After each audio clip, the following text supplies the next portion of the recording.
On est des animaux, mais ratés d'une certaine façon. Donc on n'est même pas des animaux, puisque les animaux ont une sorte de finalisation dans la hiérarchie des espèces. Ils savent où ils se placent. Ils savent en gros, globalement, qui ils doivent manger pour survivre et par qui ils risquent d'être dévorés. Bon, donc ils ont une place dans la hiérarchie des espèces. Alors ce que j'essaye de travailler là-dessus, c'est que l'homme, étant donné son côté incomplet à la naissance, justement n'est pas finalisé pour occuper une place précise dans la hiérarchie des espèces. Et donc il y a un bout de nature qui manque, qui pose évidemment beaucoup de problèmes. Et par rapport aux animaux, donc ils ont un avantage fantastique sur l'homme, c'est que eux savent d'une certaine façon, c'est un savent entre guillemets évidemment, mais ils savent ce qu'ils font ici, ils savent ce qu'ils font là, quoi, puisque donc ils sont positionnés quelque part. Et s'ils n'étaient pas positionnés, ils se feraient immédiatement dans les lois qui mettent en relation les espèces les unes avec les autres, se feraient dévorer, ils disparaîtraient très rapidement. Donc ils ont une finalisation. Voilà, ils savent entre guillemets donc ce qu'ils font. L'homme, non, c'est parce que justement il est incomplet. Alors, c'est une histoire qui est ancienne, ça, dans le champ philosophique. On s'est toujours interrogé sur, disons, la création, par exemple, depuis les Grecs, de ce qu'on appelle les races mortelles, parmi lesquelles les hommes. Une première occurrence de ce récit chez Hésiode, par exemple, avec le fameux épisode de Prométhée et de Épiméthée, qui sont des dieux un peu dépassés par les événements, puisque ceux qui ont gagné, ce sont les Olympiens. Or, eux, ce ne sont pas les Olympiens, c'est les vaincus, c'est les titans, les anciens. Et donc, les Olympiens, qui se posent la question, puisque eux sont immortels, se posent la question de s'amuser en dispersant dans le monde des races mortelles, quoi. Et alors ils vont pas se compromettre eux-mêmes à créer ces races mortelles, qui sont vraiment pas grand-chose, et donc ils confient à des dieux de seconde zone, les titans, le soin de confectionner les races mortelles. Donc c'est à Prométhée et Épiméthée qu'échoit cette tâche. Et évidemment, vous connaissez le rapport de Prométhée et d'Épiméthée. Prométhée, c'est la visée, un type intelligent, malin, et Épiméthée, c'est l'étourdi. Et évidemment, l'étourdi veut se précipiter sur la tâche, et il fait, disons, des conneries, quoi, énormes. Bon. Et ça se passe en gros de la façon suivante, c'est qu'il a un grand sac d'attributs. Et à chaque créature qui se présente, il distribue un attribut. Donc il y a ceux qui volent, il y a ceux qui nagent dans l'eau, sous l'eau, il y a ceux qui ont un venin, il y a ceux qui ont une vélocité, il y a ceux qui ont l'énormité, le poids, il y a ceux qui ont au contraire la dimension où ils peuvent se faire quasiment invisibles. Chacun a un attribut. Et Épiméthée distribue donc au fur et à mesure que les espèces passent un attribut pour que chacun occupe sa place dans ce que j'appelais tout à l'heure la hiérarchie des espèces. Alors arrive le tour des hommes, et là donc il va chercher l'attribut, celui qui reste, il n'y en a plus. Plus rien.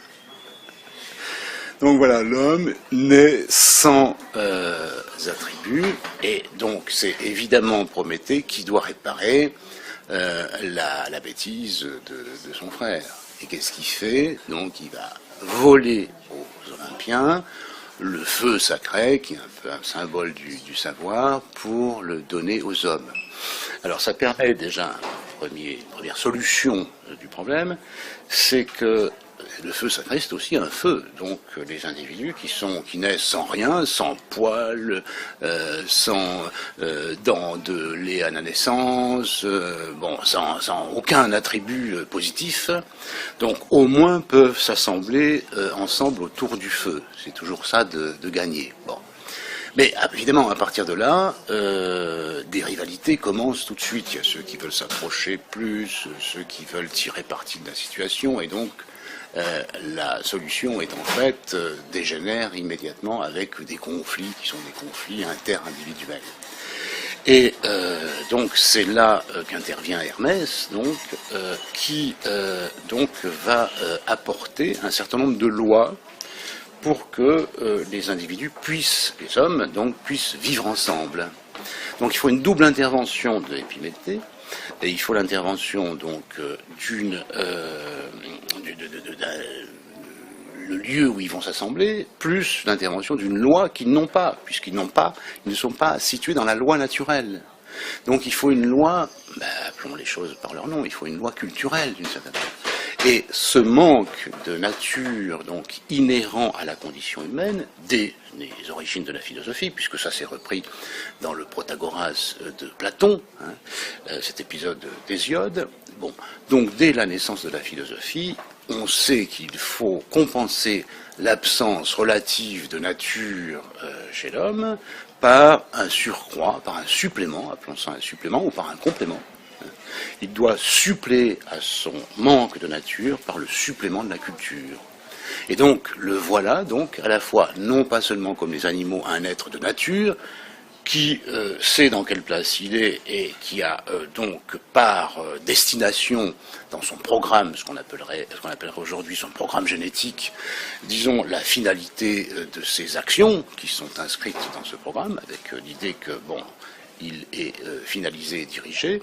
L'homme n'a pas ceci, et c'est une importation donc culturelle qu'il faut, et voilà donc l'homme qui naît comme être d'une nature insuffisante, incomplète dès la naissance, et qui supplée par la culture.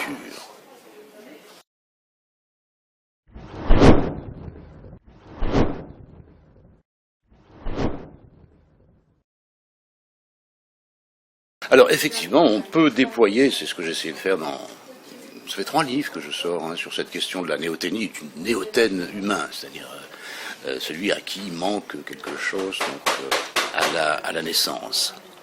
Et donc dans ces livres, j'ai essayé de montrer comment la pensée, soit la pensée philosophique, soit la pensée religieuse, ont essayé de rendre compte donc de cette absence relative de nature chez l'être humain. Et donc on peut passer par toute une série de grands noms, donc j'ai cité Hésiode, Platon, si on va à la Renaissance, Pic de la Mirandole, le fameux discours sur la dignité de l'homme, par exemple, qui a été au fondement, par exemple, tout simplement de la Renaissance. Et donc c'est un texte extrêmement important qui fait aussi, qui fait état de cette nature incomplète de l'homme, et avec une proposition fantastique à la Renaissance. C'est que justement parce qu'il est incomplet, il lui incombe à lui-même de se finir, de se terminer. Et le texte finit par, depuis de la Mirandole, le discours sur la dignité de l'homme se finit par cette fantastique phrase, donc qui dit que l'homme doit sculpter, doit fabriquer sa propre statue, sa propre sculpture. Il doit s'achever en quelque sorte lui-même. Ça ouvre la période de la Renaissance parce que ça ouvre donc l'idée que cet être-là ne dépend pas entièrement d'un Dieu tout-puissant et que donc Dieu l'a fabriqué à destination incomplet pour qu'il puisse s'achever lui-même et qui donc lui laisse une part dans sa création et donc dans son autocréation et donc dans l'historicité que ne connaissent pas les animaux, puisque il n'y a pas de cumul dans la culture, ou alors il est très faible, il n'y a pas donc cette dimension historique qui caractérise l'aventure humaine, qui fait que ça se déploie, ça se redéploie, ça se réinvente, ça se reconfigure de génération en génération dans une dynamique dont on ne sait pas du tout jusqu'où elle peut aller. Et donc, dans ces travaux que j'ai fait, je travaille donc sur cette formulation de ce que finalement plus tard, on a appelé, plus tard, c'est-à-dire vers les années 1920, quelque chose comme ça, la néothénie humaine.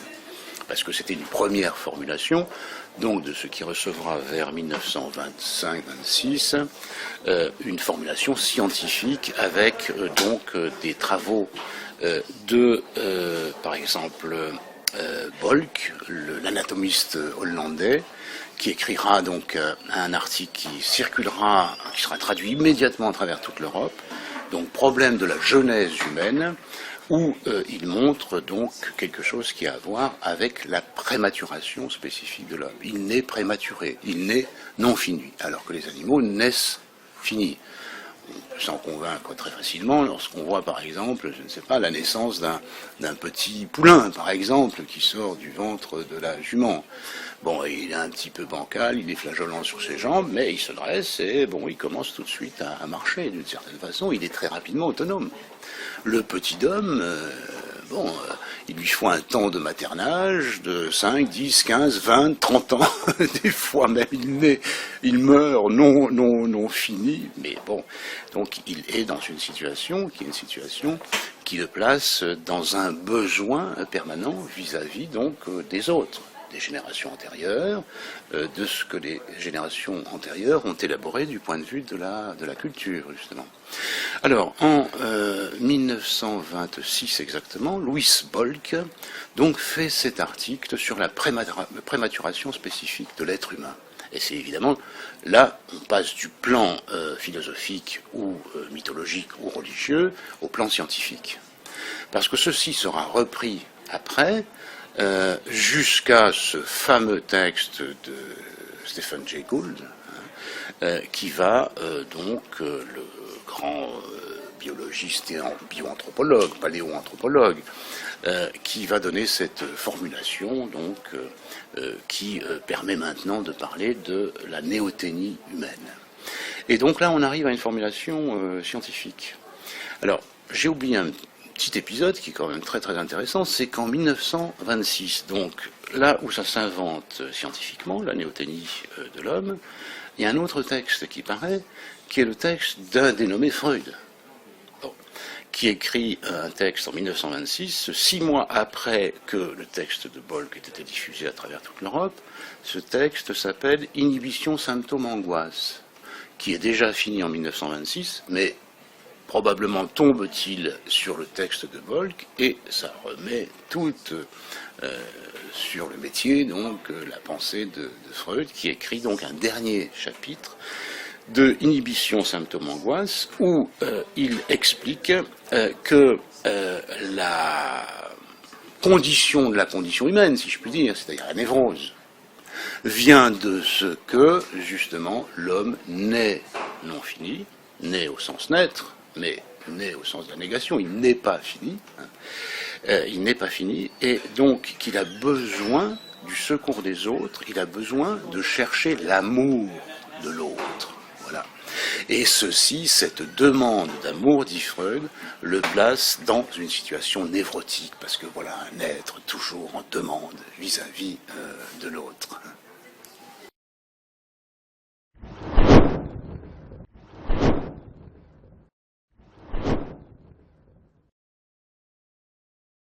Néoténie de l'homme, ça veut dire que donc l'homme naît prématuré, naît non fini, naît incomplet. Il y a un certain nombre de signes à quoi on peut reconnaître donc cette incomplétude de l'homme à la naissance.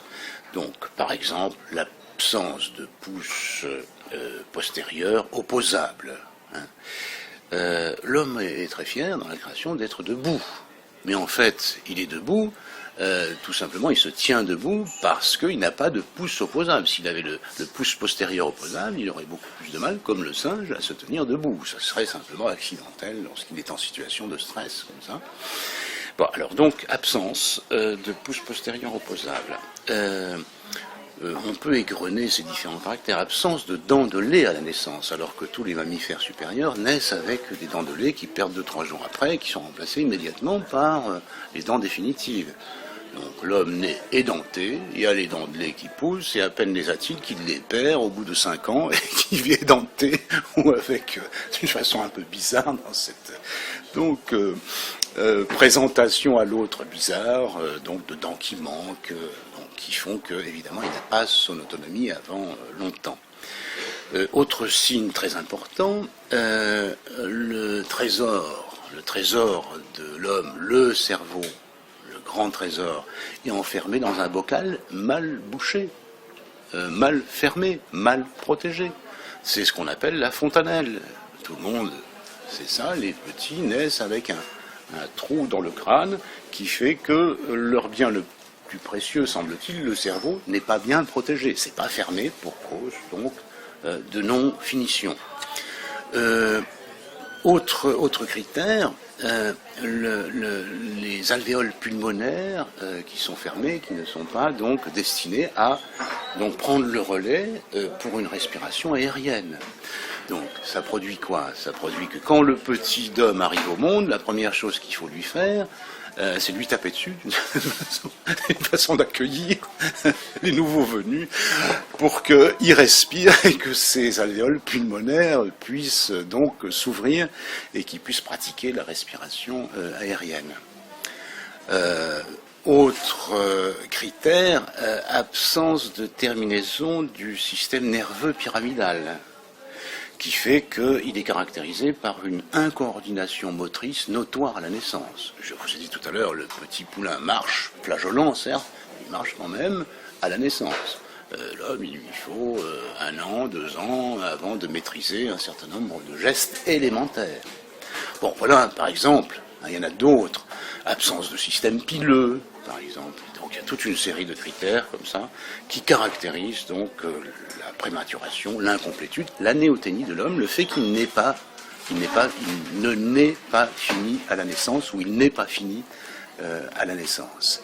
Et du coup, donc, ce manque, il faut bien appeler ça comme ça, le néothène est caractérisé par ce manque, ce que j'appelais tout à l'heure le manque de nature, devra être compensé par quelque chose qui vient de l'extérieur, où il achèvera sa maturation, donc non plus dans le ventre de sa mère, mais à l'extérieur, dans le contact avec le monde.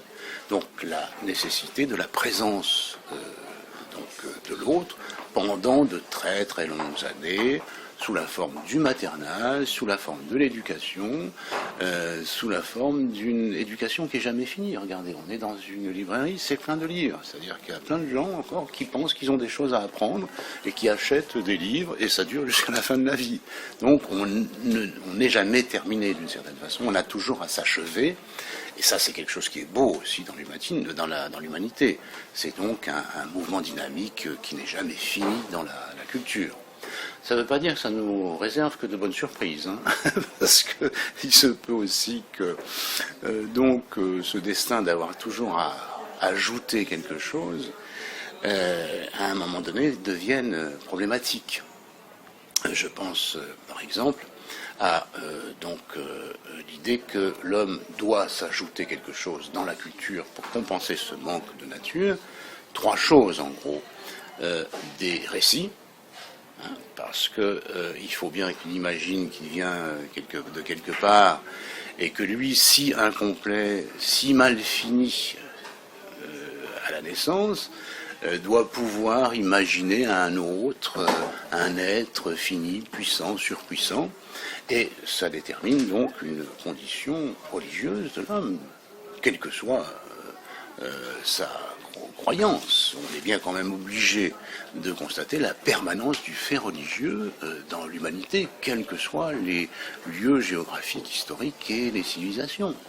Donc toutes les civilisations se sont données des formes d'altérité, un autre, qui présente la particularité de pouvoir vivre par lui-même, s'être créé lui-même, donc le fameux « je suis celui qui suis » par exemple, dans notre tradition occidentale, mais dans d'autres civilisations, donc les êtres qui viennent par exemple le cosmos, qui fait qu'on est entouré par une entité immense, et donc toute une série de récits avec lesquels l'homme incomplet doit vivre, et donc doit bien expliquer qu'il dépend d'un principe supérieur, puisque lui-même est incomplet. Autre élément, l'activité prothétique de l'homme, qui est évidemment considérable, puisqu'il est mal foutu. Regardez, je suis plein de prothèses, ça, c'est une prothèse, ça, j'aurai froid ou j'aurai trop chaud, chaussures, je m'arracherai les pieds, montre, je suis perdu dans le temps, donc ordinateur, cet outil qui m'enregistre maintenant, c'est une fabrication de prothèses, je ne peux pas me passer donc de prothèses pour essayer malgré tout d'habiter quand même le temps et l'espace que j'habite si mal, puisque je ne suis pas finalisé pour être dans un lieu de la nature. Bon. Et donc, fabrication prothétique. Plus le troisième aspect, qui est donc la capacité à abstraire un certain nombre de situations pour en tirer la quintessence. Et ça, c'est la pulsion scientifique, si vous voulez, de l'homme, qui fait qu'il a à écrire les lois qui lui échappent du monde dans lequel il vit. Et écrire les lois, c'est produire de la science.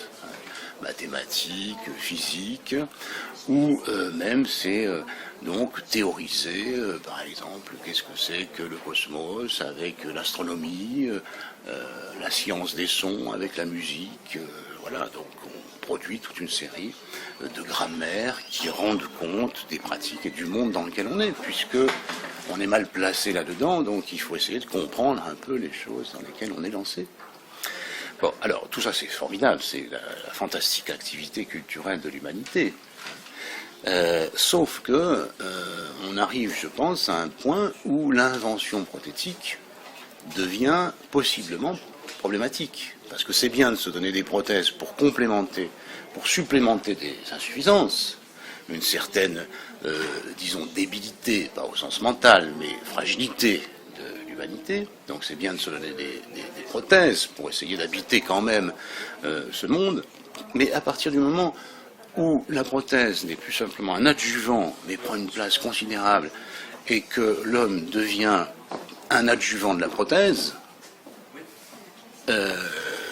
là, un certain nombre de questions commencent à se poser, puisqu'on est en train de fabriquer des prothèses énormes, l'intelligence artificielle, les post-humanistes pensent beaucoup à une transformation de la situation par peut-être un jour le transfert de toutes les données qui caractérisent, qui sont accumulées, tout ce dont je viens de parler, dans l'esprit humain, sur des machines qui libéraient l'homme d'un fantastique problème qu'il rencontre, que les animaux ne rencontrent pas, puisqu'ils n'ont pas cette conscience donc, du temps et de l'espace, du temps qui passe et de l'espace, puisque les animaux sont dans l'instant. Ils vivent dans l'instant, ils sont souverains dans l'instant. Pensez par exemple, je sais pas, je pense à Michaud par exemple, qui s'adresse à l'homme et qui dit, Henri Michaud, le poète, qui s'adresse à l'homme et qui dit, dites-moi quel homme a vécu une seconde tigre dans sa vie, une seconde tigre. La seconde tigre, c'est évidemment la seconde de la puissance où on sait, on n'a même pas besoin de réfléchir, on y est complètement. On est au devant de soi dans un instant, on est souverain dans l'instant. L'homme est toujours un peu en retrait, il ne sait pas ce qu'il a fait, c'est bien, il revient sur ce qu'il a fait, dans toutes ses activités. Par exemple, dans l'activité amoureuse, c'est un des lieux où il se demande est-ce que j'y vais, est-ce que j'y vais pas, il y va assez trop tôt, il y va pas assez trop tard, et pourtant c'est la rencontre avec ce qui nous détermine, c'est-à-dire le fait que nous vivons dans une espèce sexuée et qu'il faut bien qu'elle soit sexuée, puisqu'il faut, d'une certaine façon, régler la question de la mort par donc le fait que la farce humaine, cette farce humaine, se prolonge de génération en génération. Bon, alors, donc, nous nous retrouvons dans une situation maintenant où toutes ces fantastiques inventions de l'homme, dans le domaine de prothèses, de l'art, des techniques, de la culture, de la littérature, de la représentation picturale, narrative, musicale, etc. Tout ça c'est fantastique, sauf que nous sommes maintenant dans un moment où un de ces secteurs-là a pris une ampleur considérable. Ce secteur-là, c'est pas celui dans lequel nous sommes, dans cette librairie, c'est celui des technosciences. Et avec les technosciences, nous risquons de devenir non plus d'utiliser la prothèse pour nous servir de la prothèse pour occuper bien le monde, mais de devenir des adjuvants de la prothèse. C'est-à-dire de servir des systèmes technoscientifiques, machiniques, etc., et de devenir un peu les servants de cette immense science et technoscience que nous créons. Ça, je crois que c'est un problème très actuel dans le devenir, disons, civilisationnel. Je crois même que c'est ça le problème actuel. Et on peut donc se représenter ceci, justement, avec cette idée de la néothénie, et donc de toute cette culture qu'il a fallu inventer, et qui maintenant prend une place telle que la condition humaine peut être changée. Condition humaine, c'est donc division sexuelle qui vient à l'endroit d'une mortalité pour que ça se prolonge. Donc là, il y a des choses qui sont en train de considérablement changer. Et dans 20, 30, 40 ans, un certain nombre de penseurs qu'il faut prendre très au sérieux nous disent que nous allons franchir un cap, un seuil qui va nous sortir donc de cet état d'animal raté qui a essayé de se débrouiller comme il pouvait sur Terre, et que nous allons donc sortir donc dans une autre humanité, une post-humanité. Ce qui pose beaucoup de problèmes, dont au moins un problème, c'est que s'il y a une post-humanité, ceux qui ne passeront pas du côté de la post et de la surhumanité deviendront ipso facto des sous-hommes. Ce qui, évidemment, nous rappelle de tristes moments. Le moment où l'humanité, c'est la commune humanité, au moment où la communauté humaine prend le risque d'une scission à l'intérieur d'elle-même. On a vécu ça il y a 50, 60 ans, avec des essais fous, imaginaires, fantasmatiques de fabrication de surhommes. Bon. Sauf que ceux-là, c'était des clowns tragiques, méchants et tout, mais maintenant, ce sont des grands savants qui posent cette question. Donc voilà, on est vraiment maintenant à des... Voilà, ce drôle de petit animal raté a fini par réussir, et peut-être trop bien réussir, et donc du coup, je m'interroge beaucoup sur son destin, et bon...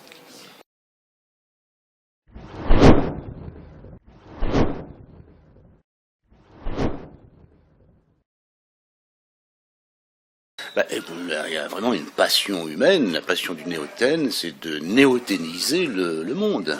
Bon.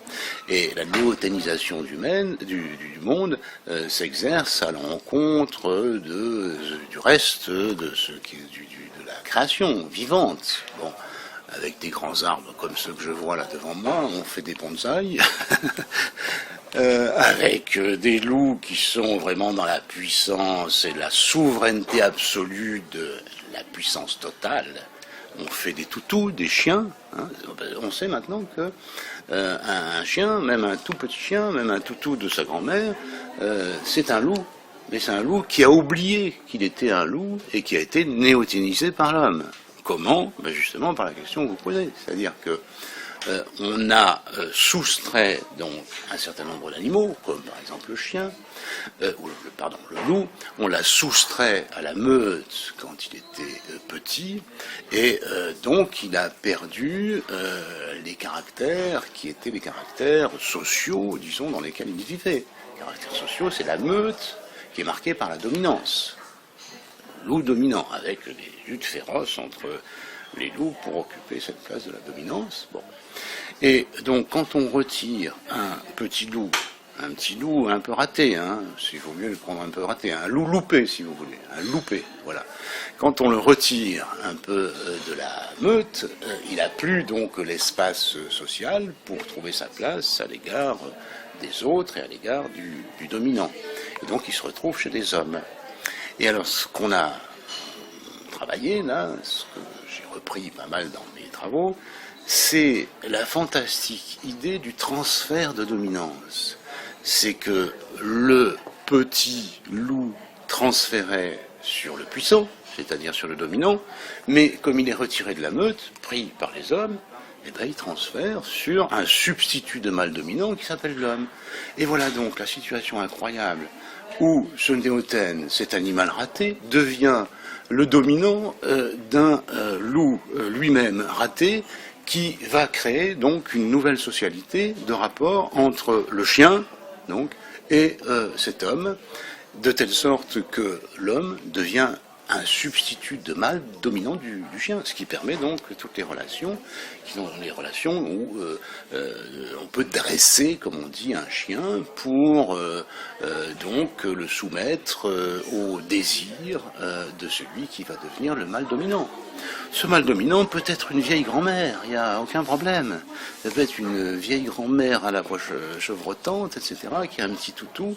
Eh bien, les deux sont l'ancien attelage loup mâle dominant, transposé donc du fait de la néoténie en petit toutou à qui on met des frisettes et des petites chaussettes aux pieds, qui transfère donc sur la grand-mère qui devient le nouveau mâle dominant de ce toutou. Alors, la fascination évidemment des hommes pour les petits chatons, petits animaux, etc., s'explique par la tentation, qui ne marche pas avec toutes les espèces, de néoténiser des espèces qui étaient des espèces puissantes. Pensez donc, encore une fois, mais on peut domestiquer aussi des éléphants, on peut domestiquer des jaguars, on peut domestiquer des lions, etc. C'est le travail, disons, de néoténisation, et qui transforme les animaux vrais en animaux d'hommes, je dirais même domestiques. C'est ça les animaux domestiques, c'est plus des vrais animaux, c'est des animaux qui ont oublié, d'une certaine façon, tout ça est entre guillemets bien sûr, la souveraineté, la puissance dans laquelle ils étaient pour entrer dans une relation de dominance vis-à-vis de l'homme. Et donc ça crée des attelages, on en voit partout dans les rues, ces attelages où les gens tiennent en laisse un petit qui était un ancien loup qui donc a oublié sa puissance et qui se trouve donc néoténisé par donc cette action de néoténisation généralisée de l'homme qui est une domestication, en même temps une domestication de toutes les formes du vivant sur la nature, etc. Bon, ça s'est appliqué sur un certain nombre d'espèces mammifères, etc. Mais ça peut s'appliquer à toutes les formes du vivant, c'est-à-dire maîtriser, domestiquer, utiliser toutes les formes du vivant en fonction des besoins infinis de ce néotène, qui n'est jamais achevé et donc qui en veut toujours plus. Donc il avait moins, et c'est parce qu'il avait moins qu'il en veut toujours plus. Et donc il est dans cette étrange relation entre cet être qui avait moins et donc qui compense en voulant toujours plus. Ça c'est l'autre aspect sur lequel j'ai travaillé, qui est le pendant de la néoténie, qui est la pléonexie, qui est un concept aussi qui vient des Grecs, pléonexie, pléon, plus, et eken, avoir. Donc avoir toujours plus, sans fin, sans visée. Et si on réfléchit un peu à ça maintenant, ça pose des questions graves, puisque justement, ce qu'on veut, c'est toujours plus de la nature, qu'on est en train d'instrumentaliser toujours plus en fonction de nos supposés besoins. Et en même temps qu'on l'instrumentalise, on la transforme, on la détruit. Et donc la nature commence un petit peu à réagir par rapport à ces actions donc de prélèvement qui transforment donc les équilibres, les grands équilibres du vivant qui existent sur Terre et qui sont notre milieu naturel. Et ça aussi, ça pose une très sérieuse question. Si on transforme les conditions du vivant dans lesquelles nous sommes, si l'homme, ce néotène, lancé dans cette incroyable aventure, finit, qui n'avait pas sa place dans la nature, et qui veut donc prendre toute la place, y compris une place de maîtrise totale sur la nature, s'il réussit, il est en train de détruire la nature. Et on s'aperçoit qu'il y a peut-être en ce moment des dangers sérieux où il faudrait modérer un petit peu les activités de ce néotène qui a pris une telle puissance et qui a fait disparaître, qui est en train même de faire disparaître les autres espèces, les autres vrais animaux, de les parquer dans des eaux, ou de les exterminer, tout simplement. Le tigre indien est en train de disparaître, les rhinocéros blancs, il n'y en a plus, etc., par justement l'action de ce petit néotène lancé dans une course infinie à la toute-puissance.